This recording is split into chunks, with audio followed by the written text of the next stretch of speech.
Hello दोस्तों, स्वागत है आपका हमारे YouTube channel all in one तैयारी पर। दोस्तों, इस वीडियो में हम जानने वाले हैं हमारी गवर्नमेंट द्वारा 2020 में लॉन्च की गई सभी सरकारी योजनाओं के बारे में।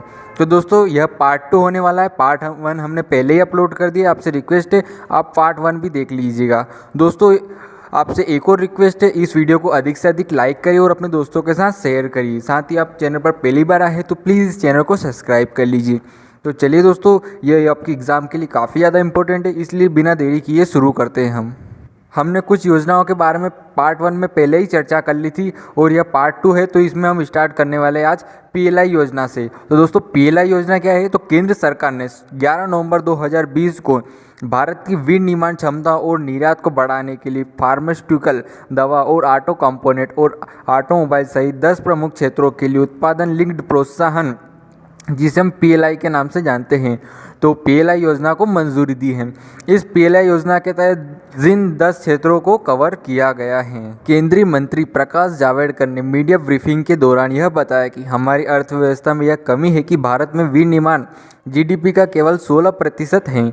यह पीएलआई योजना भारत में निर्माताओं को विश्व स्तर पर प्रतिस्पर्धी बनाएगी, निवेश आकर्षित करेगी और जिसके परिणाम स्वरूप हमारा निर्यात भी बढ़ेगा। तो दोस्तों, यह जो पीएलआई योजना है, इसे 11 नवंबर 2020 को हमारी गवर्नमेंट ने लॉन्च किया और यह जीडीपी बढ़ाने के लिए इस योजना को लॉन्च किया। तो दोस्तों, अब हम बात करने वाले प्रधानमंत्री कुसुम योजना के बारे में, जिसे हम पीएम कुसुम योजना के नाम से भी जानते हैं। तो दोस्तों, ऊर्जा मंत्रालय ने हाल ही में प्रधानमंत्री किसान ऊर्जा सुरक्षा और उत्तम महाअभियान के विस्तार के आदेश जारी किए हैं, जिसके अनुसार योजना का नया लक्ष्य वर्ष 2022 तक 30.8 गीगावाट की सौर क्षमता प्राप्त करने के लिए आगे बढ़ाया गया है। यह लक्ष्य 34,035 करोड़ रुपए की संबोधित केंद्रीय वित्तीय सहायता से हासिल किया गया है। भारत के किसानों को सौर पंप ग्रिड से जुड़े और ऊर्जा और अन्य नवीनीकरण बिजली संयंत्रों को स्थापित करने में मदद करने के लिए यह योजना की शुरुआत की गई है। प्रारंभ में यह योजना का लक्ष्य वर्ष 2022 तक 25,720 मेगावाट सौर ऊर्जा प्राप्त करना था। यह योजना आगामी 25 वर्षों की अवधि के लिए ग्रामीण भूमि मालिकों की आय को स्थिर करेगी। तो अब हम बात करने वाले आयुष्मान सहकार योजना के बारे में।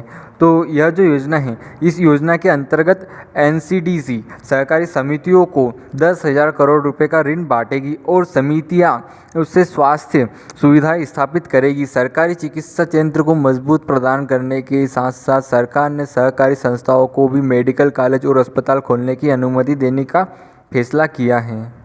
Ayushman Sahakar scheme hospital, health care व एजुकेशन इंफ्रास्ट्रक्चर की स्थापना, आधुनिकीकरण, विस्तार, मरम्मत, रिनोवेशन को कवर करेगी। राष्ट्रीय सहकारी विकास निगम एनसीडीसी ने अगले कुछ वर्षों में इसके लिए 10,000 करोड़ रुपए कर्ज देने का घोषणा किया है।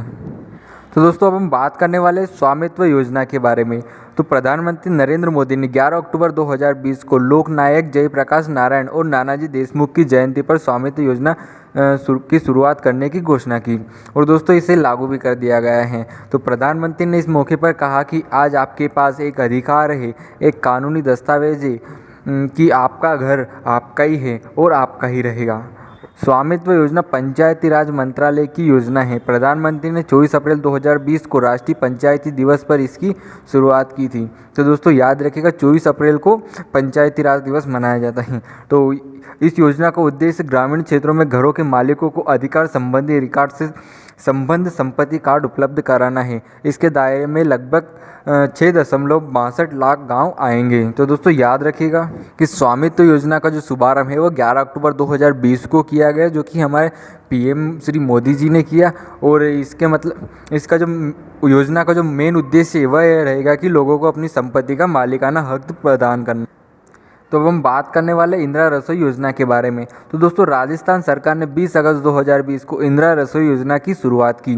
राजस्थान सरकार ने पूर्व प्रधानमंत्री स्वर्गीय राजीव गांधी की जयंती के मौके पर 20 अगस्त 2020 को इंदिरा रसोई योजना की शुरुआत की। मुख्यमंत्री अशोक गहलोत ने कोई भूखा नहीं सोए सोच के तहत वीडियो कॉन्फ्रेंसिंग के माध्यम से इस योजना की शुरुआत की। और दोस्तों, आपको बता दूं, यह जो योजना इंदिरा रसोई योजना, इसका जो मुख्य उद्देश्य है वह यह रहेगा कि जरूर ज़रूरतमंद लोगों को 2 समय का शुद्ध पौष्टिक भोजन रियायती दर में उपलब्ध कराना। और इस योजना के संचालन में स्थानीय गैर सरकारी संगठनों यानी NGO की भागीदारी सुनिश्चित की जाएगी एवं सूचना प्रौद्योगिकी की सहायता से प्रभावी तरीकों से निगरानी भी की जाएगी। तो हम बात करने वाले नेशनल डिजिटल हेल्थ मिशन के बारे में। तो यह जो नेशनल डिजिटल हेल्थ मिशन योजना है, तो इस मतलब योजना के तहत एक विशेष कार्ड जारी किया जाएगा। ये आधार कार्ड की तरह ही होगा। उल्लेखनीय है कि इस कार्ड के जरिए मरीजों के निजी मेडिकल रिकॉर्ड का पता लगाया जा सकेगा। प्रधानमंत्री ने कहा कि national digital health mission Ayushman Bharat प्रधानमंत्री जन आरोग्य योजना की तर्ज पर होगा। तो दोस्तों हम बात करने वाले गरीब कल्याण अन्न योजना के बारे में। तो प्रधानमंत्री नरेंद्र मोदी ने 30 जून 2020 को राष्ट्र को संबोधित करते हुए PM गरीब कल्याण अन्न योजना को नवंबर तक बढ़ाने की घोषणा किया है। और इस योजना के अंतर्गत 80 करोड़ लोगों को 5 किलो गेहूं या चावल मुफ्त मिलेगा। प्रधानमंत्री बनने के बाद से अब तक PM ने देश को 13 बार संबोधित किया है। और केंद्र सरकार द्वारा प्रधानमंत्री गरीब कल्याण योजना के अंतर्गत 26 मार्च 2020 को 21 दिन के लॉकडाउन को ध्यान में रखते हुए गरीब जनता को कोई समस्या न आए, इसके लिए आरंभ की गरीब कल्याण अन्न योजना के तहत देश में के कुल 80 करोड़ गरीब लोगों को हर महीने मुफ्त 5 किलो गेहूं या चावल मिलेगा। ऐसा हमारी गवर्नमेंट ने बोला और यह योजना लागू की।